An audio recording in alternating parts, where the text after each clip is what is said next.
Hello, welcome to Buffy Buddies. I'm Fergus. I'm Matt. And this is the Buffy Buddies. We're going to be here talking to you all about Buffy, obviously. We're going to be reviewing and dissecting every episode, all 144 episodes, all 7 seasons. So join us along this ride for the next 5 years? No. 144, that's at least 2.5. 2.5 years. Yeah, we're just going to be kind of talking, chatting, sort of a relaxed environment, hopefully. Nothing too kind of strict. It's going to be kind of fun, we hope. Keeping it cash. Yeah, keeping it cash. Word totes. This is episode 101. Welcome to the Hellmouth. First aired 10th of March, 1997. Wow. I was 7. How old were you, Matt? 10th of March, I was 5 days away from being 6. Nice. So this is the premiere episode, the pilot, where we're kind of introduced to the gang, obviously. We kind of bring in Buffy, Giles, Xander, Willow. They're all there. They're all there as we know it. Jesse's there. Everyone's favourite character, Jesse. Oh, yeah, him. I mean, immediately, this is the first episode I have seen fully, and already I can tell this is a guy that's not going to make it past at least this first two-parter. Yeah, I suppose we should stress, if you didn't listen to our fabulous introduction episode, this is the way we're doing this is, I've seen every episode multiple times, over and over. I love the show. It's very close to me. It's my favourite show of all time, in fact. Matt has never seen it before, knows some big plot points, some spoilers, but he's never seen the run of the show, so now we're going to go through it together.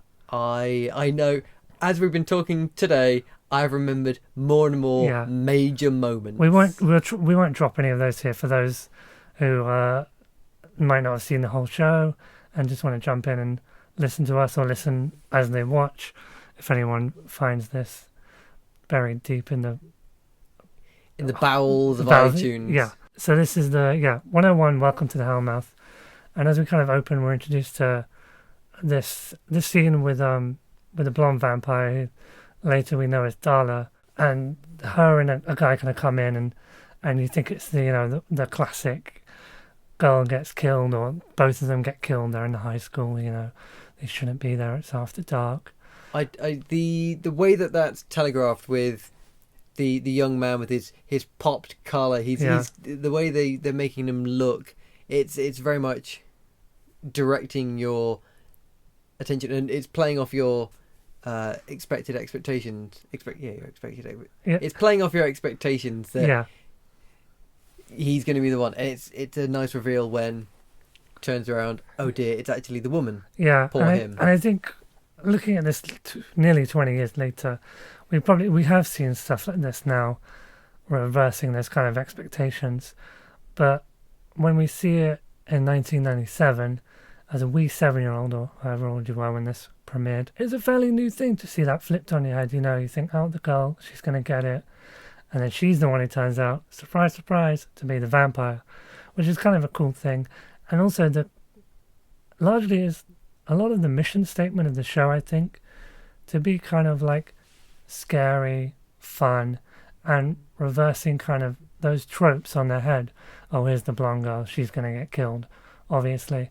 Oh, she's the one who's the vampire, who then eats the young gentleman who doesn't go to school anymore and is probably a bit creepy anyway and dodgy. And I think we can say, just from that one scene, deserved it. He's definitely dealing substances. He's definitely dealing substances to the students of Sunnydale High. I think if we were to write, a comic book or a book series about this character, just an offshoot, he would be dealing weed to the kids at, Sunnydale High, maybe like selling them bootleg like VHS tapes or like recording equipment. Out the boot of his car. Yeah, what would be like bootleg in 97? Like Independence Day, Pulp Fiction, Reservoir Dogs. Oh, kids get this cool movie. Wow, it's brilliant. Yeah. So that's kind of the opening. And then we kind of, as we go into school, we meet Buffy, who's the Slayer, obviously. She's named after the show. She's pretty important.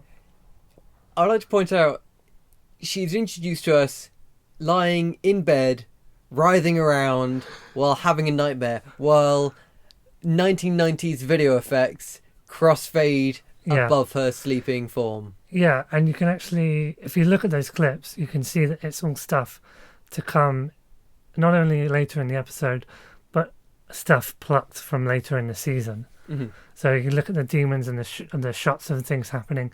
It's all, I think it's all stuff from later in the season. It's all kind of plucked from future episodes. So then we meet, Willow and Xander and all those guys. And one thing I actually noticed in watching this again with you is that it's kind of slow, especially compared to today's standards, where you're kind of not necessarily rushing through things, but things are just 20 years on. Pilots are a lot more faster pace, more things happening.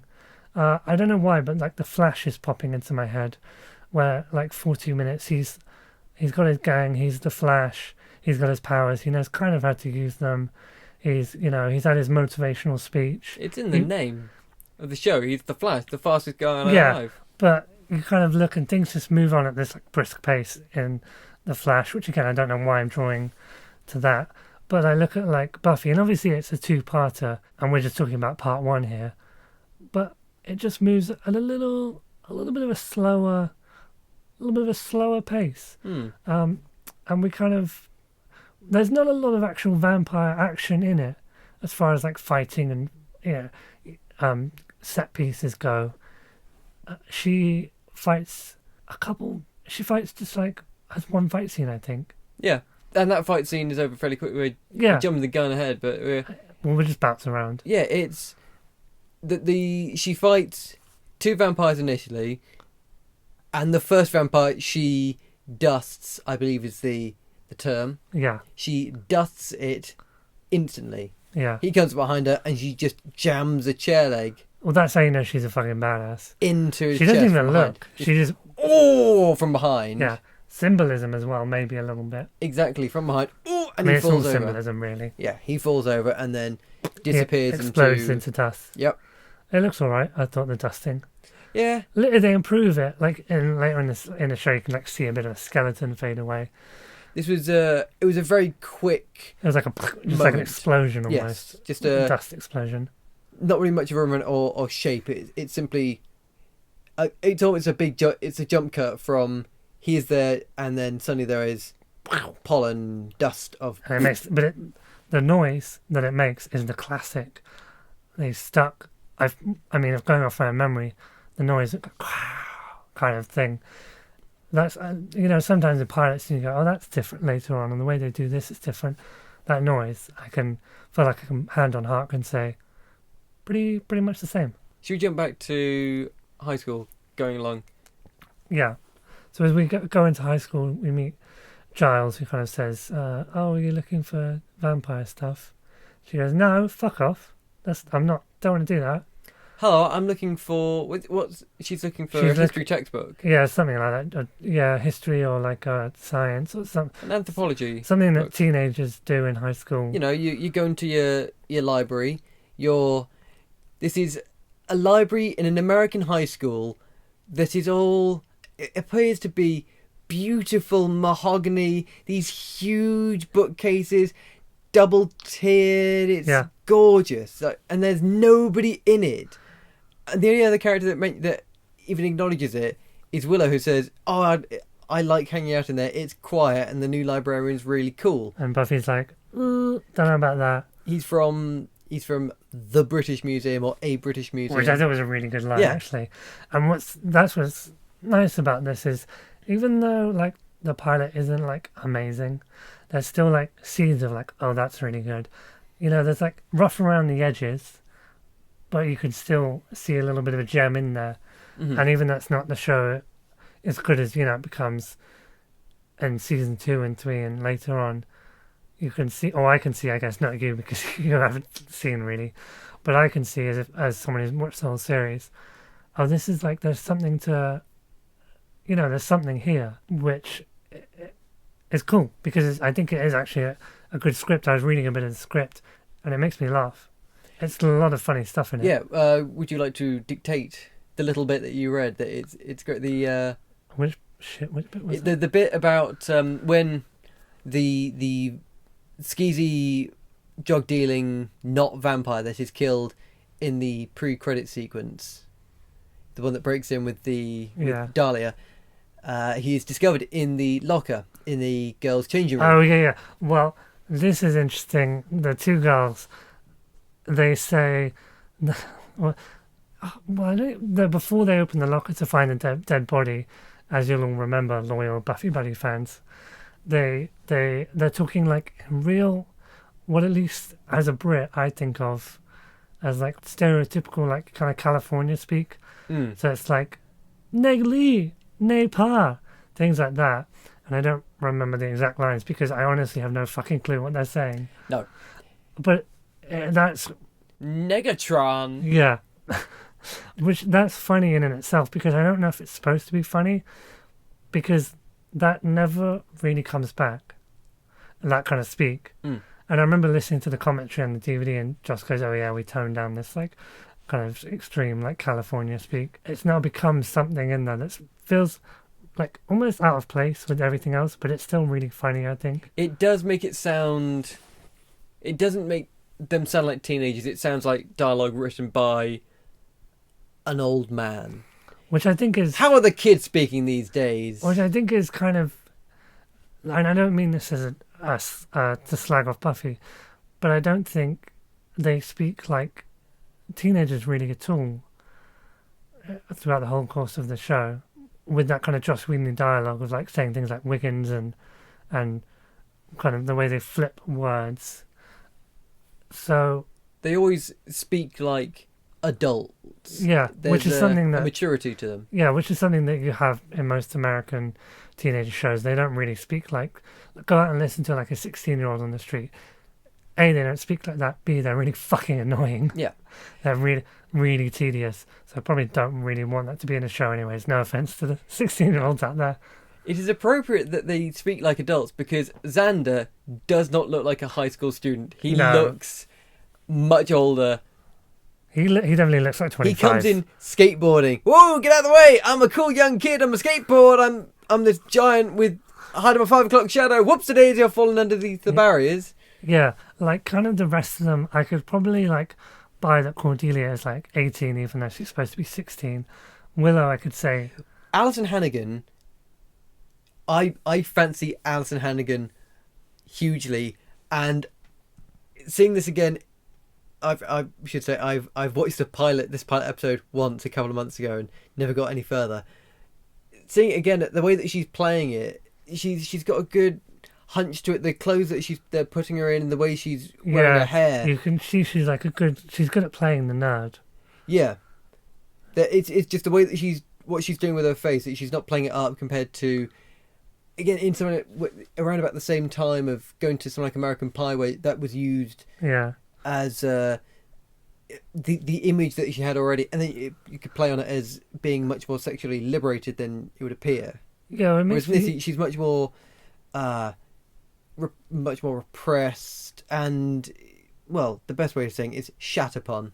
Yeah, and it's interesting watching this and seeing even later in like from like episode 3 onwards, her clothes are slightly less nerdy, like just toned down a little bit, because, and this is something that Joss Whedon said again in the DVD commentary, that the network was like, make Willow more like Buffy. We want her to be, we like Buffy, make her more like Buffy, which is... Yes, when you said that, it sounded like that's something that a network would suggest. Yeah, which is sort of, I get this attractive young woman you've got, can you show off her breasts? Yeah. Possibly. And because it's like, well, that's not, Willow's Willow, Buffy's Buffy. Why would you want Willow to be more like Buffy? But you sort of figure like, oh, this is a network that's kind of new and struggling. And wants that good sex appeal. Sexy sex. We've missed the dialogue, the bit from the script, which is when the two young girls are going into the locker room. Yeah. And in the script, you show me, it said, 2 young women enter the locker room talking, and they undress. Right. Yeah, they undress. And in the script, it says, in brackets, just coats and shoes and stuff.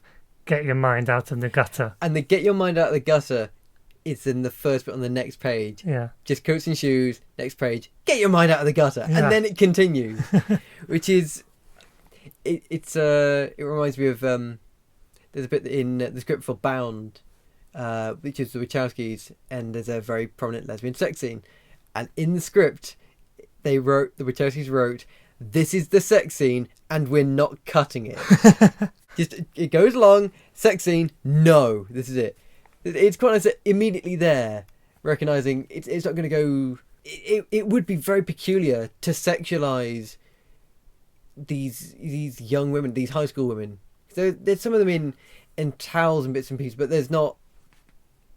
It's not played up for titillation. It's just you're in a locker room. Camera goes over. Yeah, this is what goes on after you've done gym. Just before you find the dead body. Exactly. Drained of all its blood. We know we've all been there. I mean, that happened more times than I can count at my school. Oh, God, so many. I mean, just like, every year it's like, oh, dead body, here we go again. Oh, sorry, can't do football because... No more sports. There's a body...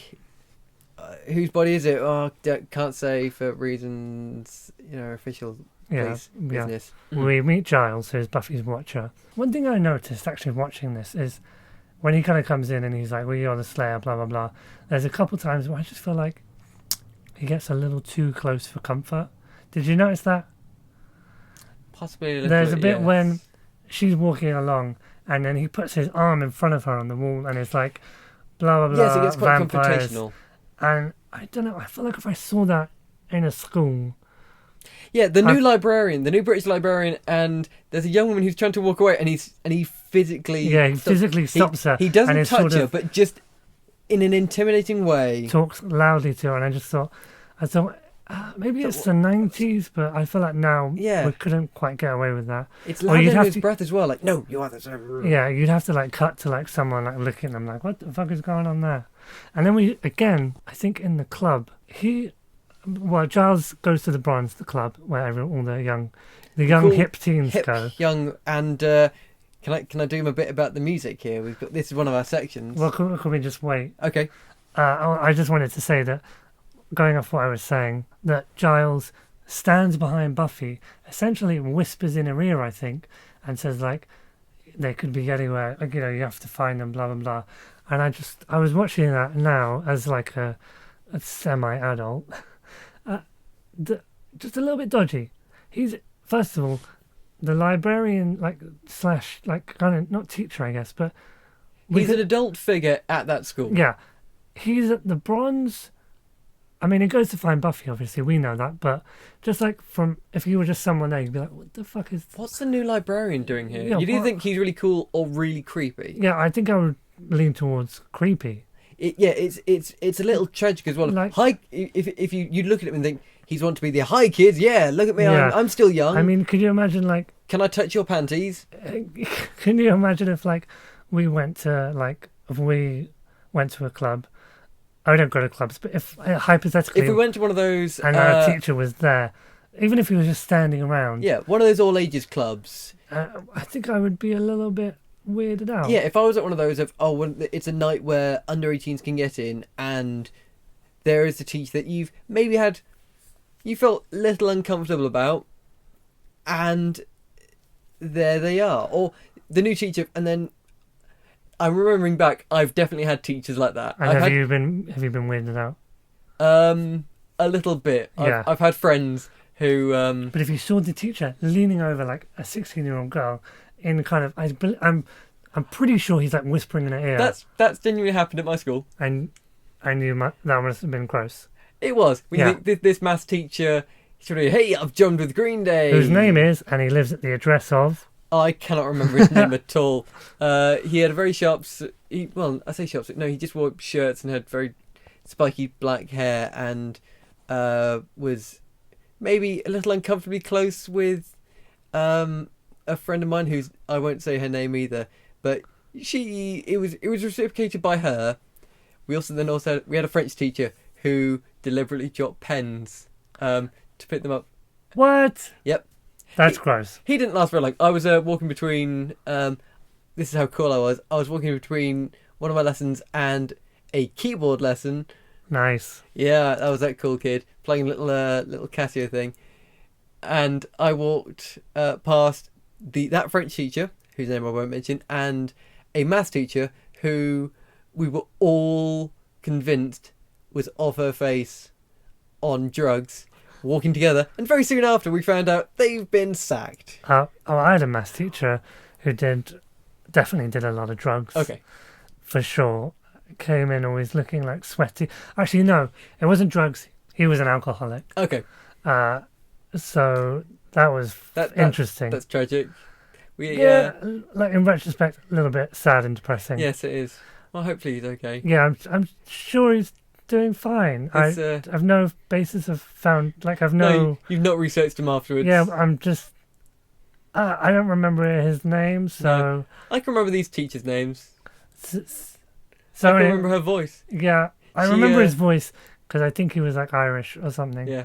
But he was definitely drank a lot and took a leave of absence for sure. Okay. And we all thought he was really cool at the time. This maths teacher. Well, you think, hey, ladies, it's every day's a party. Yeah, kind of. I'm going back to my poor taste in 90s television. I'm thinking of Fun Bobby from Friends, and I feel Fun awful Bobby. Fun Bobby's. Yeah, that sounds vaguely familiar. He's has a drink problem. You know, hilarious. Yeah. The character's got a drink problem. Let's take away the drink, and he's not fun anymore. Maybe we should start him drinking again. Responsible.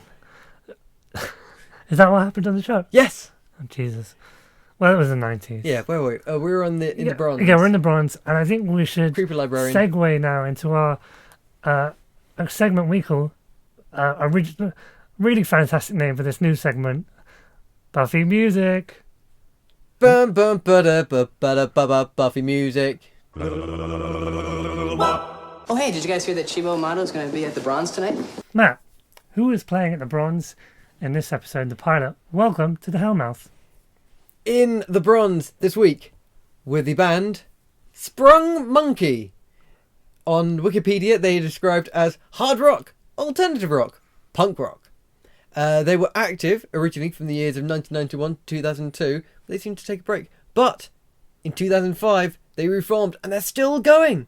Wow. So guys, if we get the Buffy revival going, I think we should get Sprung Monkey back.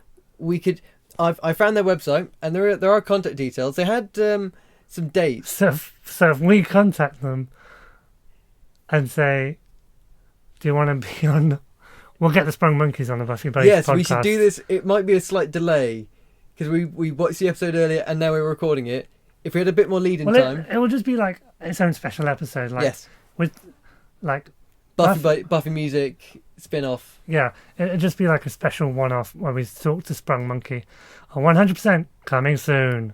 Would you like to know the name of the jumpy, singy man and the other band members? The jumpy, singy man. He jumped around, as lead singers in 90s punk alternative rock bands did. What was his name? He was Steve Summers for the vocals, Mike Summers and William Riley for the guitar. It doesn't say whether Summers and Summers are related. I would assume so, I think. Ernie Longoria was on the drums and Tony Delocht was on the bass guitar. And now, what was his name? Steve Summers. Steve Summers. Steve Summers. Summers. What was Cyclops' real name?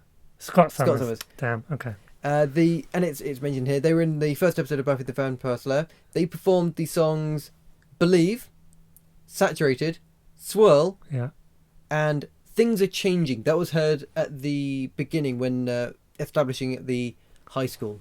Right. Oh, that's their track was in the beginning of the episode when we first see the high school. Yes, Sprung Monkey. Oh, okay, cool. I didn't know that. I thought they were just in the Bronze. Next week in the Bronze, Bob Dylan. They will appear in later episodes. Sprung Monkey are going to spoilers. But it's more their songs are heard later. Oh, so they're not in the Bronze. In the episode The Harvest and The Pack. Look forward to that. Look forward to that. I'll have to remember Future that. Buffy Buddies. Or you've already heard it if you've gone back and listened to all the episodes, which I'm sure you have if this is like you're listening to this in 18 or something. Their web presence, from what I could find, isn't great. Their website isn't brilliantly optimized. But I can, if you want to go out and check out their music on your own, they have 5 studio albums. I love that this is just like a plug for Sprung Monkey. I mean, they're still going. Guys, if you want to listen to their music, 5 studio albums. They have a website, probably have a Facebook, maybe a Twitter. I'm going to read out their albums. They are Situation Life. What year was that? 1993. Swirl in 1995. Those are the tracks from the Mr. Funny Face. Mr. Funny Face. In 1998. Get a Taste Nice. in 2001. And then, of course, they took a break in 2005. After that, and came back in 2005. And in 2013, they recorded an album, Dead is Dead. Is that them signing off as a band? No, because they're still going. They had gigs in 2016. Good for them. I couldn't see... The last gig they had on their website was in April, so they might have things coming up. Did you find that the camera lingered slightly too long in Sprung Monkey? A little bit. It wasn't... I've seen worse. I've seen where, like, this just feels like a music video now. Like in an episode of... As I was talking to you about this earlier, an episode of Gilmore Girls. They didn't do this often. I remember once, though, in season 4, when they go to the beach, Rory and Paris, there's an episode they go into a club, and it's about like 3 minutes, I felt like, of the band. And I was like, this is too long. So it wasn't that long, but it was definitely like, felt like a bit of a plug for like, do you want to be in this new show, Buffy? We'll sort of have you in it a little bit so people can see you, and then we'll go in and you'll just be in the background. And they go, oh yeah, cool. That's exactly how it happened, guys. 100%. They do have a Twitter account. Nice. They are Sprung Monkey 1. Someone's taken Sprung Monkey. Somebody already had Sprung Monkey. That fucker. But if you're out there, you're listening to this. Sprung Monkey 1. Let them have it. There's the last tweet they have is from the 8th of June where they were doing something for Ernie Longoria. So that was the Ernie Longoria. Was he the guitarist? I've forgotten. Forgotten already. Don't know. Yeah. Sorry, Sprung Monkey. I don't mean to call them out on this, but I have more followers than them. How many followers do they have? They have 286 followers. Oh, Sprung Monkey. I have more followers than them. I mean, I feel hurtful because, you know, they were a band at the time that they weren't exactly... They're not the kind of band that I enjoy, but they fit in the aesthetic, that the aural aesthetic. Yeah. That's a really punty thing I can say. When I think of the music, when I think of the music of 90s America like that, that's the sound that I have. It's mid-90s America is those sort of bands. Those like shorts that go past the knees. Oh no, the camera started low. Yeah, and then on him, of his shoes, sort of low cut skater shoes with the little bit of the white socks, and they had the beige, not quite 3/4 lengths, but they were kind of long, just like you said, just below the knee, and then it tilted up to his face as he hopped around. Yeah, and sort of held the mic at an angle, I think. Oh, it was the kind of the Liam Gallagher thing where it's on a microphone and you lean up to it, whereas the American guys, they hold it and then they shout up to it. The lyrics of the song for which they are singing. Exactly. Can you remember any of those lyrics, Fergus? No. Neither can I. Okay, great. Shall we move on from who was playing at the Bronze? And that's the end of... Oh, fuck it. I've just thought of a better name for this segment. What? Buffy Buddies at the Bronze. Buffy Buddies. Oh, God. That's really good. All right, we're changing it to Buffy Buddies at the Bronze. Unanimous. 2 out of 2 votes for that. So this was our brand new renamed segment within the... brand new renamed segment, Buffy Buddies at the Bronze. Buffy Buddies at the Bronze. So they're at the Bronze, and then Willow gets kidnapped. Well, yes, you should mention Anthony Head and Giles is there because he's worried about the vampires. Yeah, and the way that Buffy calls him out. Well, Buffy's already met. Has Buffy already met Angel? Yeah, she met Angel beforehand. Yes, we missed that. Angel. So Buffy's walking along. Someone's talking at. Is it an evil vampire? Nope. It's Angel. A nice vampire. I do know that Angel's a nice vampire. He's a nice vampire. Spoilers. Angel's a nice vampire. We don't know that yet. Walking along dark alleyway. Again, it's a little weird of young when she looked. Actually, now that I think about it, the way that subverted of young woman walk into a dark alleyway. Yeah. And she turns it around on him. Again, the whole mission statement of the show. Yeah, doing the handstand, which I think is really cool. I really like that. Yeah, well, I hadn't considered until I started saying it and realised that is a great little turnaround. Yeah. So if you haven't seen the episode, Buffy, when Angel comes around the corner, this mysterious man who we don't know yet, who is Angel, comes around the corner. Buffy is like on a handlebar, like almost like doing a handstand. She is. She's doing a gymnastic move. Yeah, and then she swings down and kicks him in the back. That Knocking dirty him to the old floor. bastard. Then he says, "I'm a friend. The harvest is coming. Big evil, etc." I'm here to set up a season-long arc. Is it a season-long arc though? Is it like the first episode arc? Yeah, it's kind of just a story. The harvest is just, well, sort of. Okay. All right, yeah, kind of the season-long arc. Yeah.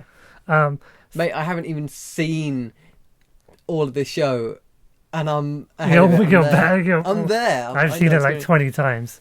So then she goes to the Bronze. The music's there. Giles is there. He's a bit creepy, but we love him anyways. He's Giles. And then, what was it? We were saying Willow gets kidnapped. Yeah. Well, Giles is there trying to convince Buffy that she should. Oh yeah, we had that great fulfill her destiny. We had a great little moment, which was one of my favourite moments, I think, from the pilot, where Buffy, he's like, "You have to be able to hone your senses, blah blah blah." Be able to feel and sense them. And then she just goes, "That's a vampire," in a sort of classic Buffy way. And he's flustered. How do you know? Because of the way that he's dressed. Yeah, and it's a really fun scene because he does look not great. He's got this peculiar orange Hawaiian shirt on, and again, high collar. Yeah. Vampires love the high collar with the popped. Yeah, it's not quite pop collar. It's more open, about 2 buttons down and wide. Even Angel's got that. He's got big collar. Yeah, Angel's got a big collar. And open to about the collarbone. And something that, if Angel's a vampire, which we know he is, spoilers, how did he get that cross in the little... He gives Buffy a cross in a thing. How did he get it in there? Well, what he did is he went into a shop and he said, "Can I have that cross out the window, please?" And they said, "Certainly." And then asked him, "Could you put it into a little gift box for me?" Yeah, but he can only go out at night time. He went to an all-night jeweller's. He went to an all-night jeweller's. Or he could have stolen it. Yep, he could have broken it. It's unknown. We'll write the spin-off comic about it. Set before the pilot where... Because, well, yeah, I don't know. Would it be a spoiler if I were to ask you, how do vampires react to crosses? Is it simply having a cross brandished at them causes them to recoil? Or is it more the contact with? No, it's both. So if they see a cross, it's like it hurts them. And if they touch a cross, it hurts them. But they kind of flub around with that a little bit. They play around with it. So sometimes, like, people can look away and knock a cross out of a hand, or sometimes they're like, "Oh shit," and then run away. Could he have ordered it on the internet? No, by phone. This is 1997. Yeah, well, I was going to say that. I was going to say, could he have ordered it from a catalogue? But then, yeah, I suppose so. But then, even looking at a picture of a cross might be. If he could have just rung up and said, "Can I?" I don't know if a picture of a cross would hurt him or not. I don't know if there are any rules on that. And I guess I would say that just a picture of a cross, it's not physically a cross in his presence. I don't know what the rules are on that. It is still a religious icon. But if you just so what are the rules if you held up 2 fingers as a cross? Is that a religious icon? I don't know. Are those rules? I'm holding up 2 fingers as a cross now. Yes, I can see that. Well, I was telling the viewers in the cross way, the listeners even. In the way that I've seen it done in vampire parody things, of people who hold up their fingers and I don't know. Is that ever established in this universe? Because no, I don't know. I hate to break this to you, Ferg, but vampires are fictional. What? Oh my god! These rules don't necessarily apply. Well, the rules of this Buffy universe to our life. I don't think anyone's ever held up 2 fingers. Don't quote me on this though, but I don't think it's ever happened. Maybe Xander did it. I do remember one time where he holds up a cross. It doesn't work for reasons which would spoil the episode, I think. Okay. And then he shakes it to try and get it to work again, which is an absolutely classic Xander Buffy moment. But as far as ordering, I think he could have ordered it over the phone. Maybe just glance. Oh, that looks nice. Glance at it, and then cover it up, and that burns a bit. Type in the number on the phone, and then close the catalogue and go, "Hi, can I have the cross? Or can you order it in a box or send it in a box?" I'd like item number 9947379. Item number 666. No, it'd be 777. That's the holy number. All right, nerd. You fucking nerd. And it's 616, isn't it? Yeah, I know it's not right. It's something different.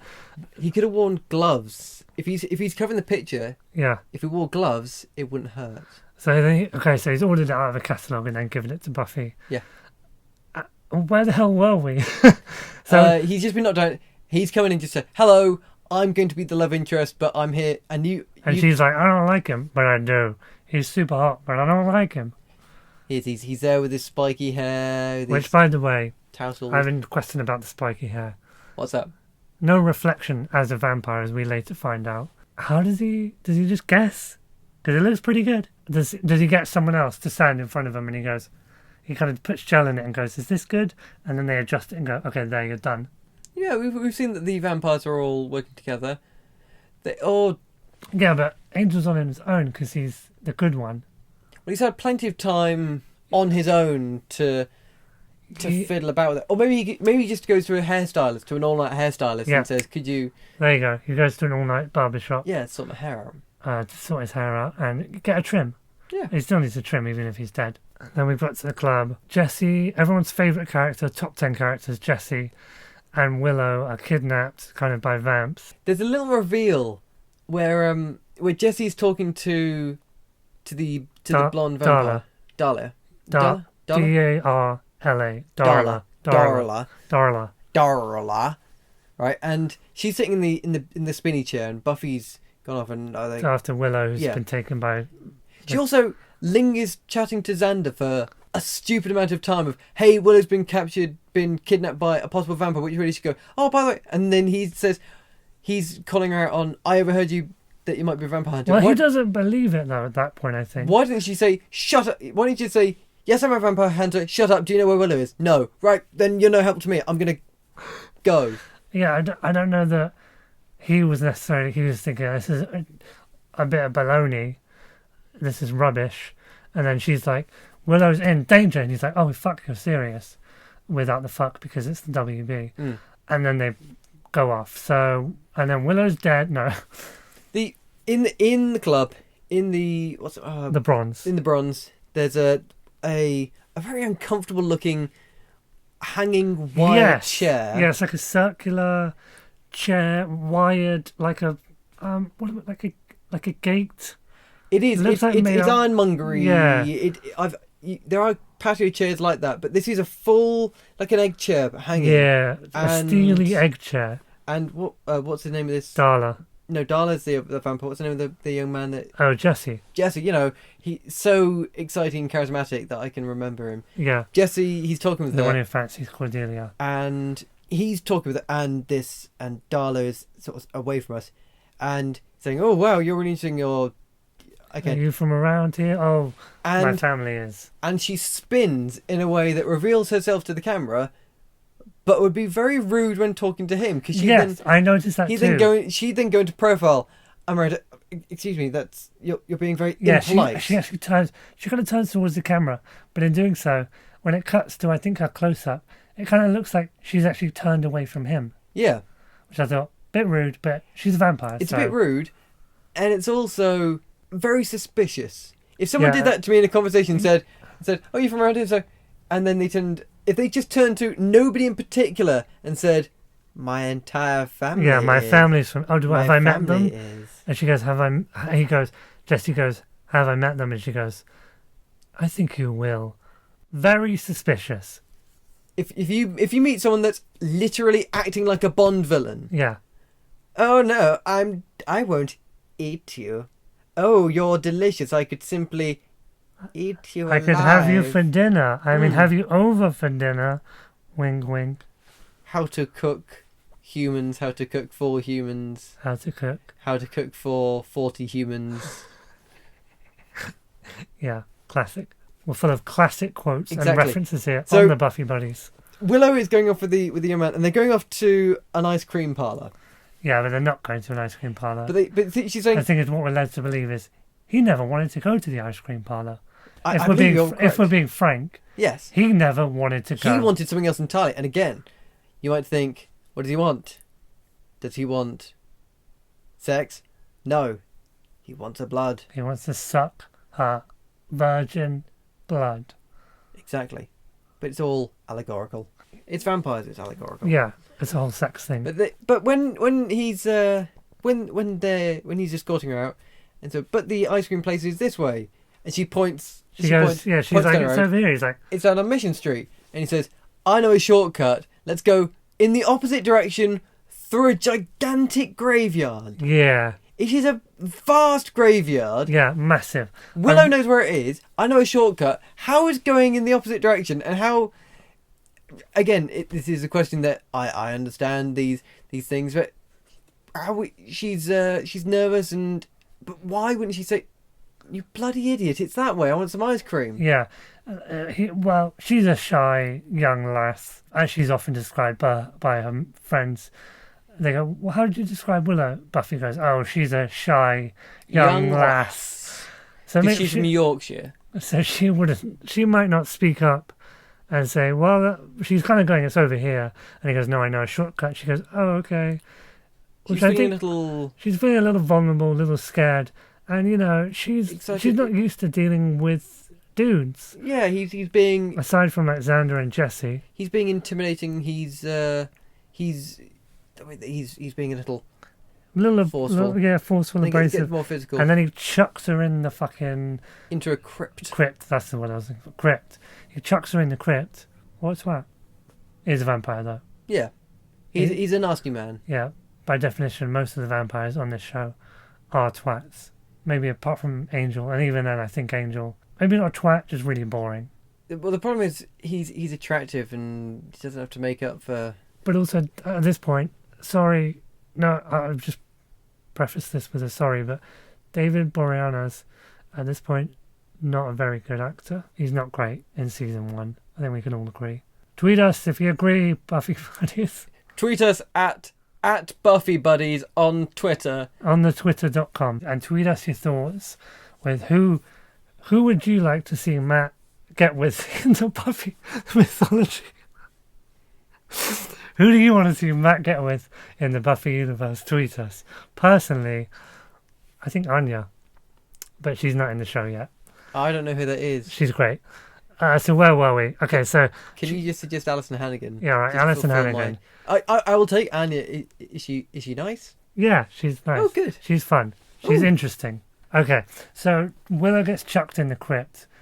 And there is a fun bit before that where she goes, oh, I don't know how to talk around boys. And spoiler alert, she's gay.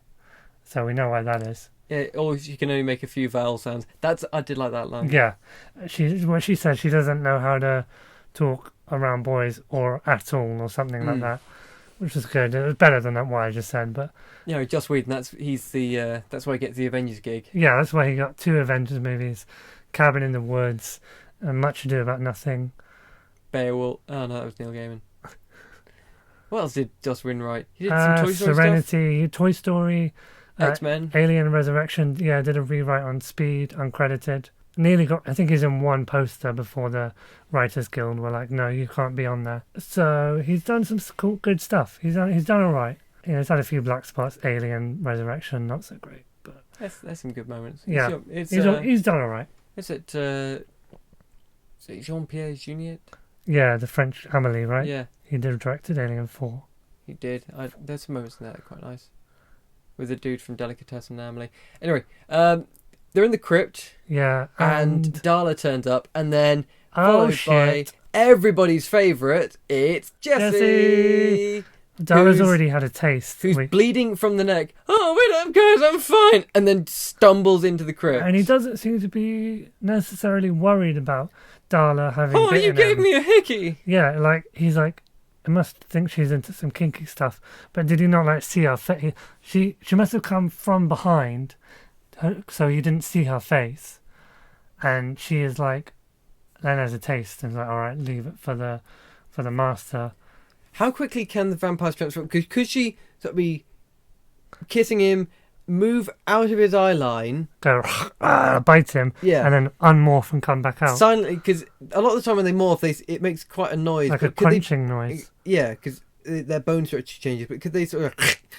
Yeah, actually, I would say so. It's quite loud in the bronze, so they just wait for Sprung Monkey to play a particularly loud and raucous riff. Yeah, that the young people do love, and then have a take. Yeah, maybe she bit him in the club, and then he's just trailing behind her from the crypt. It's painful getting bitten in the club. Buffy fights, and Buffy. And should we segue now into another of our segments? Yes. Now let's segue into Buffy body count. Buffy body count. Buffy body count. Isn't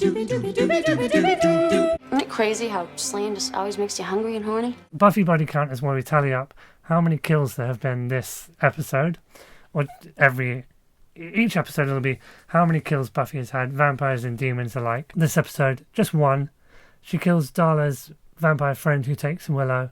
As we mentioned earlier, we should have ruined it really. He's there and Buffy just stabs him in the back and kills him. With a cello that she's searching the back of the bronze. Yeah. Comes across a chair, just rips. Very cool. Rips the leg it off in half. Like a motherfucking badass. Yeah. And then later on uses that to stab vampire. His name I don't remember. She just stabs. And he's behind her. And she just goes.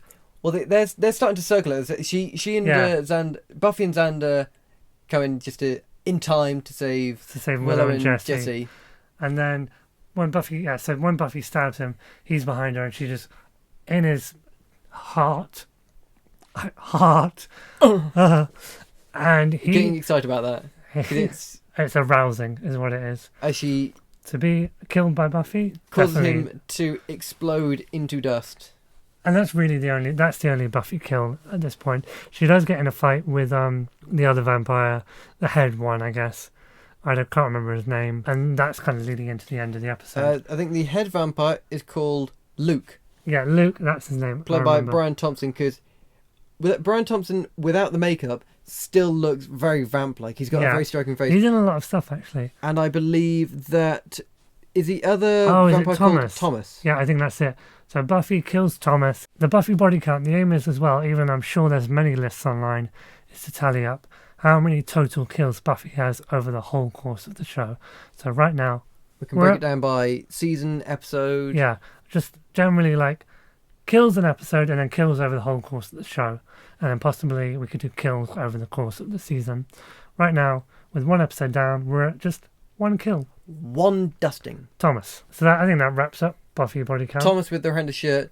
That's the Buffy body count done. Buffy body count. Buffy body count. It's over. You're dusted. That leads us into the end of the episode, where Buffy and Luke get into a fight, and he chucks her into a grave. It's more of a big. Yeah, it's not really a grave, is it? It's a stone casket. Yeah, so he chucks her in there. Well, he pushes the lid off at her. Yes, right. And she hops over it, right? I think she does a cartwheel over it. We just watched it. How do we not?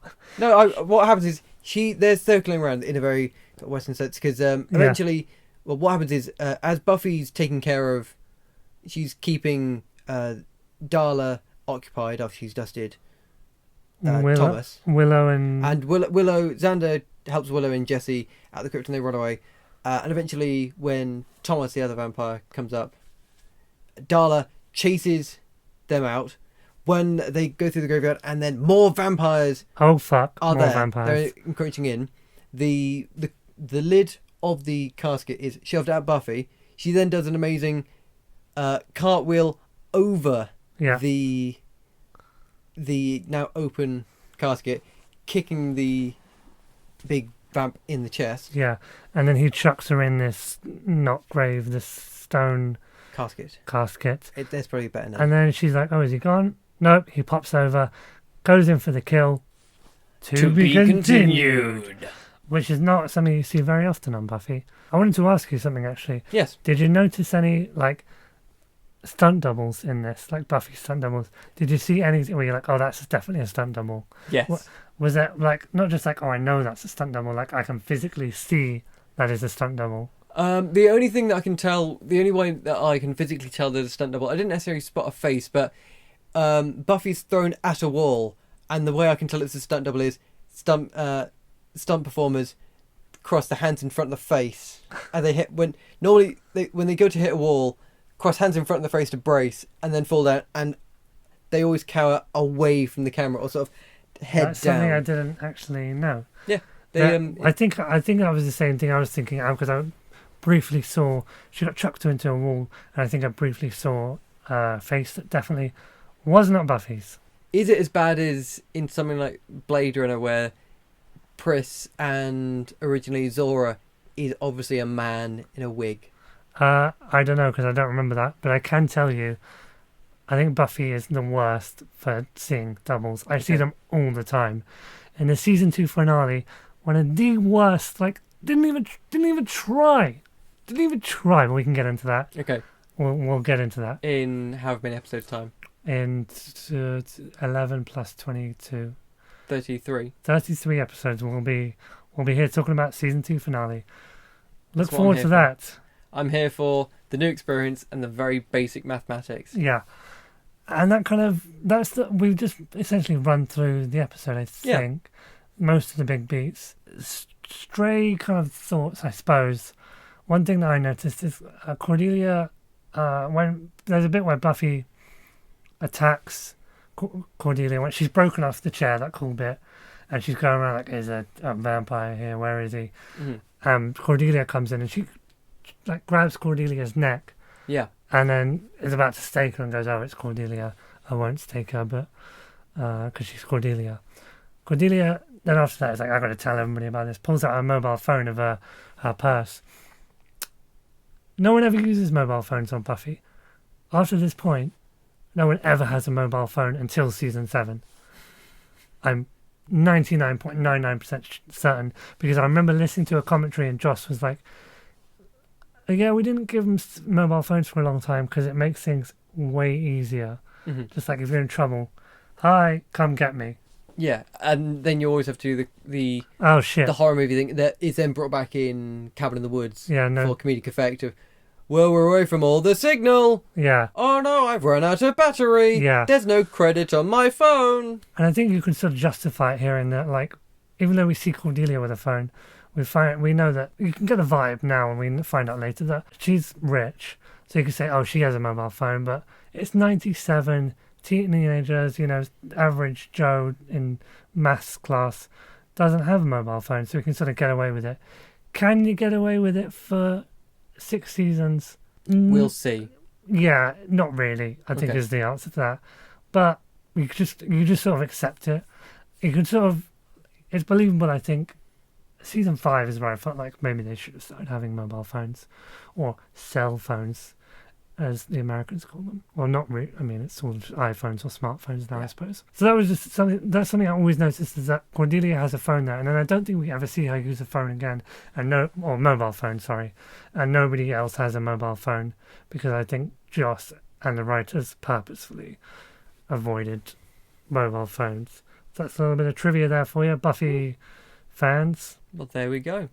Yeah, I'm just thinking, is there anything else? Should we call it some fashion? Because there's one that you spotted and then There's brought up afterwards. two fashion bits. Just very briefly, Buffy's in class, and she's kind of not. She's like, it's like, open your textbook to here, and Buffy's like, oh, well, I don't have a textbook. Cordelia's like, look at my textbook. That's exactly how it plays out. Look at my textbook. Look at my textbook, old bean. You just briefly see someone in what looks like a raincoat, would we describe it as? It's transparent plastic. And maybe I'll post it, even though we've only got 13 followers, I think. And one of them is... One of them is Juliet Landau. What? Who, of course, comes in later as Drusilla. Although she follows everyone. Don't diminish this, Ferg. Don't diminish this. We see someone in what I think looks like a raincoat. It's a plastic Mac, quite thick. Sees through. But it's also then got blue and red polka dots on it. Yeah. And you didn't notice it when we were watching it. No. I just caught a glimpse of it and then had to go back and was like, look at this horrendous atrocity. I mean, I wouldn't call myself anyone who cares about how he dresses aside from Emma wearing a superhero shirt or a Star Wars shirt, but Today you're wearing Arrested Development. Exactly. Hey Brother, for those who are curious. But, you know, there are things like that where I can go, that's A, very 90s, B, looks horrendous. Whoever thought that was a good idea should be shamed, Game of Thrones style. Are they in California? Are they in the state of California? Yeah, they're in Cali. That coat, that jacket is going to be extremely hot. Yeah, I would think so, yeah. Everyone else is going around in short skirts, Shorts. T-shirts, open shirts. Yeah. And then there's this one young woman sat there. A young woman. A young woman. I don't know how old she is. Well, Again, she's probably like 16 if they're all 16. They're all 16, but the actual actor, Paul, Well, she's like... sit on set in... Now put in this plastic Mac. Yeah. This is what the kids are wearing. I'm going to die of heat exhaustion. Yeah. I'm dehydrated. I've lost most of my body weight. Just sitting through around sweat. all day. Well, actually, TV moves a bit faster than movies, so sitting around for an hour or two, probably in that. I don't know if this really counts as fashion, but just you have to look for this. But as in the opening, where it's like, this is the school, here's the pop song, as we kind of not what am I looking for? Not POV, like a establishing shot of the school. There's someone skating by on rollerblades. Yeah. And, you know, it's not like highlighted, like, here's the guy on rollerblades. It's just like, you can just see it if you look closely in rollerblades in the establishing of the school. Just stands out now as very 90s. Someone, I think, presumably was going to school in rollerblades. Is that a thing that people did in the 90s? Or just adults thought kids did? I don't know, because I was 7 then. I went to a school in the country. It would be very difficult to go to school on rollerblades without getting killed by a tractor. We can make a movie out of that, I feel like. Exactly. Yeah, so it was... The person on rollerblades, they bleed. Skate? Do they skate or bleed? I want to say blade. Yeah, I think blade sounds cooler. They bleed behind what I think of as the normal American school bus, the big yellow thing. Yeah. It's a gigantic vehicle. And they skate along, and then a school bus pulls up, and it's a tiny little short thing. Yeah, there are smaller ones. It looks like it's been squashed. It's hilarious, because the only other time I see them are... Have you ever been to the States? Yeah, and all the American buses I saw were the giant things. Oh yeah, of course you've been to the States. I've been to the States with you. With you. I've been there 3 times. Yeah. Well, I only went once with you. You've been there... Yeah, I've been there once with you. Yeah. But when someone spat on your foot. Do you remember that? Where was that? Like, you were lying in bed and someone like pretended to spit on your foot and was like, oh, hilarious, and you were like, oh, go away, and then someone came along and actually spat on your foot and you were just like, ugh, and kind of like half asleep, I think. You know what, I think I do remember that. And I remember being like, I'm really glad that's not me, because that's really gross. It is, I'm remembering, I can kind of feel it. Fuckers. I don't know why we were talking about this. It's gross. It is. Because, yeah. So, yeah, in America, the school buses can vary in sizes. I think is where we started out. Yes. But that was a short one, and someone was rollerblading by it, and you have to look to see it. So if you go back and you'll be like, where's the rollerblading man? There's Xand on a skateboard. Xand is on a skateboard, which, spoiler alert, doesn't ever go on the skateboard again. He holds it occasionally, or like has it on his backpack. But you need to establish that he's a cool young kid in America. So he's Martin McFly. Dun, dun, power of love. Yeah. And I remember listening to the commentary again where Joss was like, yeah, we never really had him on the skateboard again because it was really difficult to film. Yeah. So they just had him carry it, or maybe in his backpack, or like on his, in his wherever straps or whatever. The cool thing that you do with the skateboarding backpack, where you have the trucks away from you. That thing. Maybe that a couple of times, and then I think he just by like probably the end of season 1, he doesn't have a skateboard anymore, and we never see it again. I enjoy the POV. Whoa, excuse me, coming through. The people kind of that were stepping in the way, and there's one person that I completely remember of someone doing this gurning phase of, whoa, get out of the way, whoa! There's an extra hamming it to the max. Whoa, I'm on television, Mom, whoa! Getting his 15 minutes. I mean, you would. Oh, absolutely. 100%. So Xander's on a skateboard. There's rollerblades. Do we have any other like fashion-y stuff? I mean, everyone. The general fashion is. There's Willow in her knee-high white socks that are. I thought those were. I thought those were tights. No, those are like a knee-high sock. Okay. All right. I'll take your word for it. They're a little sheer for a tight. I'm going to let you in on a secret, Matt. I know nothing about tights. I know that word. I can't remember if sheer is transparent or more opaque, but I know that you measure the sheerness in denier. I'm going to take your word for it because I have no idea what any of that means. I know my stuff. So Willow's clothes, as I said, are kind of more. I like the dress is fine. It's just the knee-high socks. It's very weird if they then go from her starting there to. Can you make her more sexual? Because she starts off very naive, and that fits in with the being drawn away. Yeah. To let's now make her a sexual object. Yeah, I don't think it's really until season 3 when she kind of is wearing more like things like skirts and stuff, which then becomes, I think, a more progression with like where how her character has evolved by that point into someone a bit more confident. In the pilot, she looks very much square, nerd, geek, whatever. Did we do any of the Buffy speak stuff with the because the sequence between it's Cordelia? Yeah, Cordelia and Buffy where she's we got to test your coolness and James Spader. He needs to call me. Which I don't know. What was he? I was trying to think. What was he in at that point? At that point, was it like that John Hughes movie, Pretty in? No. Yeah. What was the one where he was Pretty in Pink? Wanted to fuck Molly Ringwald. Pretty in Pink. Was it? No, it was after that. Was that the 80s? That was 80. Yeah, that was mid 80s. So it would have been like a good 7 or 8 years after that. He'd have been in Stargate. Was that Stargate time? I can check. Stargate was 1994, where he was. Yeah, he had the. He played the character. What's his character's name? Dr. Jackson. Dr. Daniel Jackson. Yeah, the guy who plays Dr. Daniel Jackson in the Stargate SG-1 TV series has the same birthday as me. So a little Stargate trivia for you here on the Buffy themed podcast. Yes, he was in Pretty in Pink.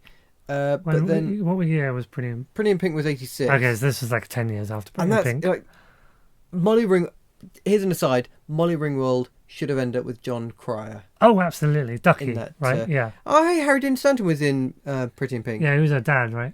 Yeah, he then went on to be briefly in the Avengers. Yes, he was, wasn't he? Yeah, he was an Alien. Are you an alien? Yeah, I remember. Pretty in Pink. He was in Mannequin. He was Wall Street. That was probably a big thing then. Greasy Lake. So this is after them. Yeah, Sex, Lies and Videotape. Oh wait, no, sorry. This is 89. Sex, Lies and Videotape. Yep. This is before White Palace. That looks fairly sexy. Bad Influence, fairly sexy. Yeah. Storyville. Dream Lover, fairly sexy. Yeah, sexy. Stargate. Where he's got big dreamy things. He's in something called Wolf. Oh yeah, that's a good film. Crash, hugely sexy. Crash. Where he has everyone. That was probably that controversial as well. Yeah. I was like, it's James Spader's in that sexy controversial film Crash. Did you see it and then go home and jerk off to it? That was probably what the teenage boys were saying. I think. Did you find James Spader having sex with someone's did you leg get wound? Did you get a bootleg VHS copy of it and rewind to all the erotic, weird, sexy just parts? wear it out. The bit where that's Holly Hunter. Excellent. Is Holly Hunter the one with the vagina leg wound? I don't remember. Crash is a distant memory for me. I think I saw it like 10 years ago. I can vividly remember. Oh yeah. I'm showing Fergus the vagina leg wound. Yeah. So James Spader was hot and sexy in '97, and now he's in the Blacklist, and was Avengers 2. So everything comes full circle. He's a robot. Can I do my pitch? If James Spader is listening, can I do my pitch for something I want him to be in? Go ahead. I had this idea before Avengers, but now it's even more appropriate. I had an idea for a little short movie that would be called Spaderbot 3000. And it's James Spader wandering around the city. In my head, I thought LA, but I understand he lives in New York, and that would be quite nice. Running around the East Village, and he's going through a little bit of a crisis of confidence, and he's just he's going through some shit, and what he does is he's convinced he's a robot. Now it can be more convincing that he's convinced he's still Ultron running around in a homemade robot costume and everyone's worried about him. But then he has to battle against the evil John Travolta-tron, which is exactly as it sounds. It's just James Spader and John Travolta fighting in cardboard robot suits in New York's East Village. Call me Hollywood. Hollywood, I think we've got your next franchise. I think that's a franchise. As we segue back into Buffy, is there any more final thoughts you have on the episode, or? My final thoughts are... It's okay. It is okay. It, for the most part, it doesn't look like a show that is 20 years old. It looks instead...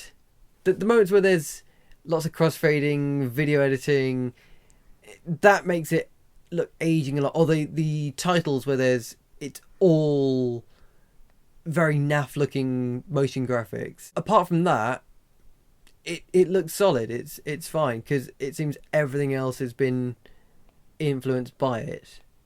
Yeah, I would say Buffy was a big influence on not only like Supernatural and that kind of show, but also like how to structure I don't want to say they started it, because X-Files has done similar stuff, but to kind of have the balance of like, oh, you do Monster of the Week, like, you know, this week's a witch, this week's a sea demon, this week's a whatever. But then you also have someone wants to take over the world, evil vampire, evil, you know, garbage man. I don't know what wants to take over the world. If that doesn't crop up, I'm going to be disappointed. Running through the whole course of the show, or the whole course of the season, and then, you know, wrapping up in the season, and then next season, oh, this time it's a robot who has come from the future. James Spader. So it's a big influence on shows now, because almost every show is that kind of format, or like leans, like it even leans further in the Lost type way of like, it's all mythology. We don't do even like Case of the Week or Monster of the Week or, you know, whatever of the week. So Buffy's a big influence on that kind of stuff, and I think it holds up still. Obviously, effects, clothes, you know, it being a 4:3 full screen is dated, but even looking at this pilot, even though, like I said, it's a little slower and takes its time a little more, and it doesn't have as much big action and stuff than, like, you know, say the similar stuff of now, like stuff that's on the CW, like The 100 or Arrow or Flash or whatever. It's definitely slower than that kind of stuff, but it still holds up, I think, you know. But it definitely, the first season and the pilot, it's a little cheesy, it's a little rough around the edges, but it's fun. I say, still holds up. Yeah, I like the vampire effects are suitably brutal. That's something that I enjoyed about it. The way the not cosmetics, the prosthetics. Yeah, prosthetics look. I think they look really cool. Yeah, I'll need to get some clarification on who worked on that. I think there are a lot of Spectral Motion guys. So do you want to? Should we wrap it up and rate the episode? Yeah. Personally, I would give it a healthy 6 out of 10. You can do it out of 5 if you want. I'm going out of 10. Healthy 6 out of 10, 3 out of 5. I think that would be. It's fun. It's not amazing, but it's a good, decent start and a good intro to the show. If it's all right with you, I shall refrain from waiting because I have no other episode to compare it to. Enough. But this is the first one, so everything else from now can either be better, or I can either enjoy it more or enjoy it less. I would say the rest of it's probably going to be enjoyed more. Okay. And that, I think, concludes Buffy Buddies Episode 1, Welcome to the Hellmouth. Thanks for listening. I'm Ferg. Oh, wait, no, sorry. Let's do our plugs. Yeah. Forgot the plugs.